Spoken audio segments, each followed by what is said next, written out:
Sejam bem-vindos a mais um vídeo aqui no nosso canal. Hoje vamos abordar um tema bastante controverso e desafiador. É isso mesmo, vamos falar sobre 5 solas de Lutero, princípios fundamentais da Revolução Protestante do século XVI. Vamos explorar uma perspectiva crítica sobre esse tema e analisar se de fato elas resistem ao escrutínio contemporâneo.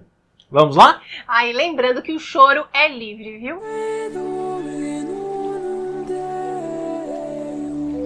Vinde, ó Deus, em meu auxílio, socorrei-me sem demora. Vamos começar com sola Scriptura, ou somente as Escrituras. Essa doutrina herética diz que devemos confiar exclusivamente nas Escrituras. Onde que está na Bíblia? Como a única fonte de autoridade na fé cristã. Bem, a tradição católica, por outro lado, abraça não apenas as Escrituras, mas também a tradição oral, transmitida ao longo dos séculos. Desde os primórdios do cristianismo, a fé foi passada não apenas através das páginas da Bíblia, né, gente? Mas também oralmente, de geração em geração. Os padres da igreja, como Santo Agostinho e São Jerônimo, não apenas defenderam a importância das Sagradas Escrituras, mas também destacaram a tradição, com T maiúsculo, como um pilar crucial da nossa fé. Suas palavras ecoam a compreensão católica de que a revelação divina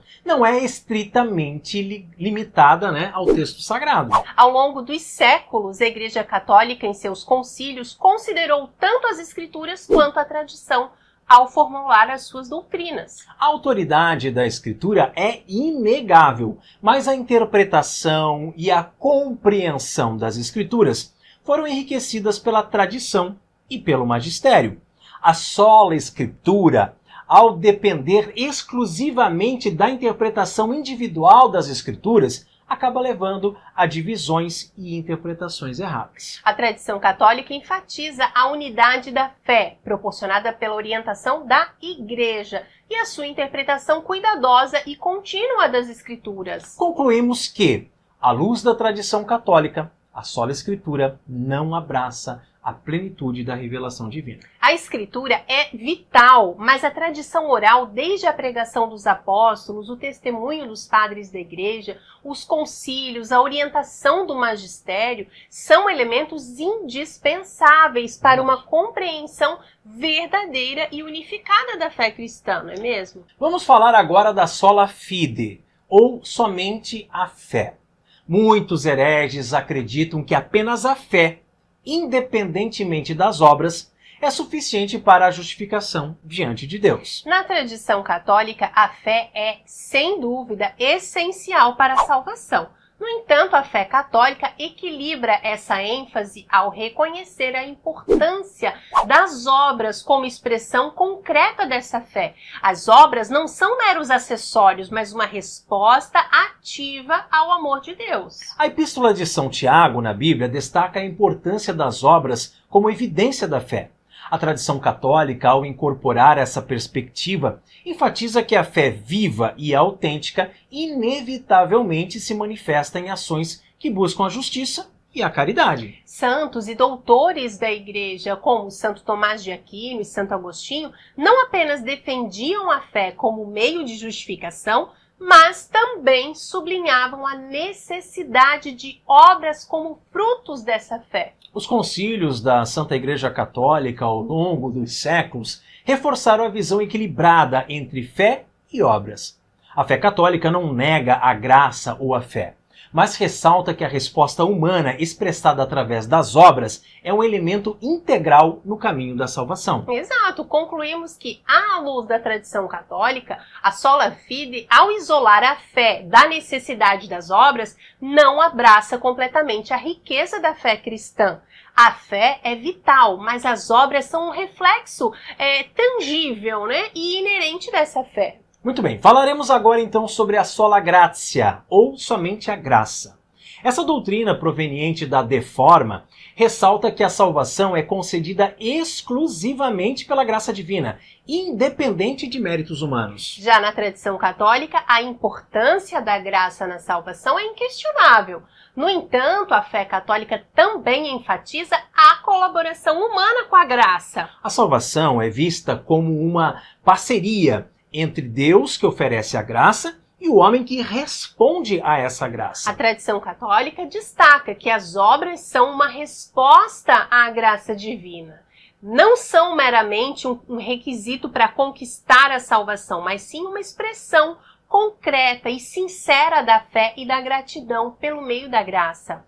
Santos e doutores da Igreja, como Santo Agostinho e Santo Tomás de Aquino, ressaltam a importância da graça na salvação, mas também destacam a participação humana como um componente vital nesse processo. Ao longo dos séculos, os concílios da Igreja Católica reforçaram a visão equilibrada da graça e da cooperação humana. A graça é o ponto de partida, mas a resposta ativa do homem, evidenciada por suas obras, é fundamental para a jornada da salvação. E concluímos que, à luz da tradição católica, a sola gratia, ao enfatizar exclusivamente a graça divina, pode não captar totalmente a interação rica entre graça de Deus e resposta humana na fé cristã. A graça é o dom supremo, mas a colaboração humana também é indispensável. Exatamente. Então vamos falar agora sobre solus Christus, ou somente Cristo.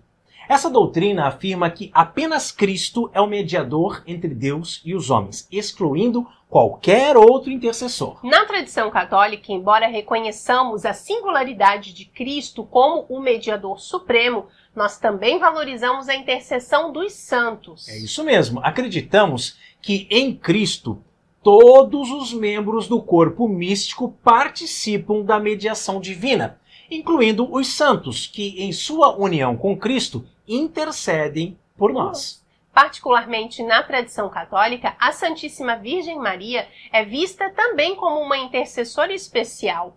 A sua proximidade única com Jesus a torna uma poderosa mediadora também. Ao invés de concorrer com a mediação de Cristo, preste atenção, a intercessão de Maria complementa o papel salvífico de seu filho. Os padres da Igreja, como São Cipriano e Santo Agostinho, reconheciam a intercessão dos santos como um elo importante entre Deus e os homens. E ao longo dos concílios da Igreja Católica, como o Concílio de Trento, reafirmamos a doutrina da intercessão dos santos como parte integrante da comunhão entre os membros do corpo de Cristo. Não é uma rivalidade com a mediação de Cristo, mas uma participação na sua obra redentora. Concluímos que, na tradição católica, a doutrina de solus Christus pode ser completada pela riqueza da intercessão dos santos.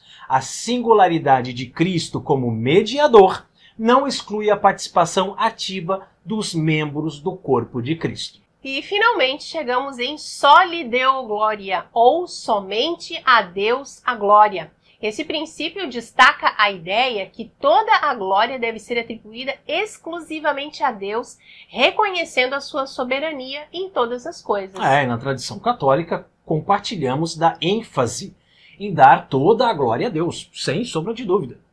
A liturgia, os sacramentos e as práticas devocionais católicas são profundamente centrados na adoração a Deus e na exaltação de sua grandeza. A riqueza da liturgia católica, com as suas orações, cânticos e rituais, é uma expressão viva de dar glória a Deus. Cada elemento é cuidadosamente desenhado para direcionar a atenção e o louvor ao Senhor. Enquanto o Soli Deo Gloria destaca a exclusividade da glória divina, na tradição católica reconhecemos que os santos, em sua união com Deus, refletem a sua glória. A devoção aos santos não diminui a glória de Deus, mas enriquece a nossa compreensão dessa glória, manifestada através das suas criaturas que foram santificadas por ele. A tradição católica também se expressa artisticamente, utilizando a arquitetura, a música, a arte sacra, para transmitir a majestade de Deus. Essa beleza litúrgica é uma forma de dar glória a Deus, através da criatividade e da expressão artística do homem. Concluímos que, à luz da tradição católica, só lhe deu glória é abraçado como um princípio fundamental. E a riqueza da liturgia católica, a devoção dos santos e a expressão artística são formas vibrantes de dar toda glória a Deus. Glória ao Pai, ao Filho e ao Espírito Santo, assim como era no princípio, agora e sempre, por todos os séculos dos séculos. Amém. Muito bem, hoje nós vimos que as 5 solas de Lutero, quando confrontadas com os ensinamentos católicos, revelam-se insuficientes para abarcar a plenitude da fé. E deixa a gente saber o que você pensa nos comentários. E não se esqueça de se inscrever também no canal para mais análises desafiadoras aqui. E não se esqueça também de nos seguir no Instagram, @Raiman. Que Deus te abençoe. Salve Maria.